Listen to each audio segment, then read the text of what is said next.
Hello everyone, welcome to Online Help Guide. Today in this video, I'm going to show you how to log into QUT Student account. So without any further ado, let's get started. First of all, open up a web browser.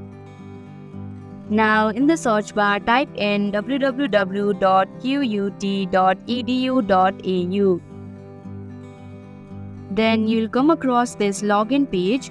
Here, click on the login option in the top section of your screen. Now enter your username associated with your account and a valid password. If you want your device to remember your login details, then check the box that says Remember Me. And if you don't want it, then uncheck the box.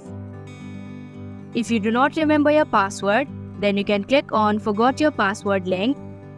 And after entering your details, click on the login button to proceed. So that is how you can log into QUT Student account. Thank you for watching Online Help Guide.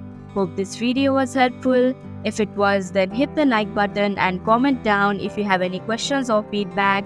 Also, if you are new to our channel, subscribe and hit the bell icon so that you don't miss our upcoming videos.